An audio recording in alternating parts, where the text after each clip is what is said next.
ಇವತ್ತಿಗೆ 13 ವರ್ಷದಿಂದ ನಮ್ಮ ಯಜಮಾನ್ರು ನನಗೆ ಪ್ರಪೋಸ್ ಮಾಡೋದಕ್ಕೆ ಬಂದಿದ್ರು. ಅದೇ ದಿನ ನಾನು ಅವ್ರ ಪ್ರಪೋಸಲ್ನು ಕೂಡ ಒಪ್ಕೊಂಡಿದ್ದೆ.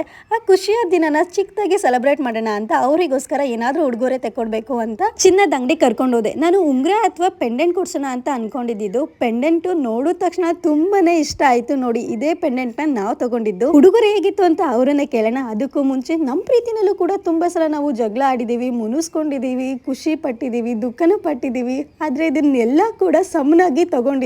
ಅದಕ್ಕೇನೆ ನಮ್ಮ ಪ್ರೀತಿ ಇಷ್ಟು ಗಟ್ಟಿಯಾಗಿ ಇನ್ನೂ ನಿಂತಿರೋದು. ಪಿಂಟ್ರೆಸ್ಟ್ ಮತ್ತೆ ಪಾಸ್ಪೋರ್ಟ್ ಸೈಜ್ ಫೋಟೋ ಇಂದ ಸ್ಟಾರ್ಟ್ ಆಗಿದ್ ಪ್ರೇಮ ಈಗ 13 ವರ್ಷ ಕಂಪ್ಲೀಟ್ ಆಗಿದೆ. ನಾವಿಬ್ರು ಕೂಡ ಕಷ್ಟ ಸುಖ ತುಂಬಾನೇ ಜಗಳ ಆಡ್ತಿದ್ದು. ಬಟ್ ಒಬ್ರನ್ನೊಬ್ರು ಅರ್ಥ ಮಾಡ್ಕೊಳ್ಳೋ ಗುಣ ಮತ್ತೆ ನಿಮ್ಮ ಪ್ರೀತಿನಲ್ಲಿ ಈಗೋ ಅನ್ನೋದಿಲ್ಲ ಅಂದ್ರೆ, ಮತ್ತೆ ಒಬ್ರು ಸೋಲೋದಕ್ಕೆ ರೆಡಿ ಆಗಿದ್ರೆ ಎಲ್ಲರ ಪ್ರೀತಿನೂ ಕೂಡ ಶಾಶ್ವತವಾಗಿ ಇರುತ್ತೆ. ಲವ್ ಯು ಹೆಂಡ್ತಿ, ತುಂಬಾನೇ ಚೆನ್ನಾಗಿದೆ ಗಿಫ್ಟು. ಪ್ರೀತಿ, ಈ ಪ್ರೀತಿ ಅಂದ್ರೆ ನಿಮ್ ಪ್ರಕಾರ ಏನು ಅಂತ ಕಮೆಂಟ್ ಅಲ್ಲಿ ತಿಳಿಸಿ.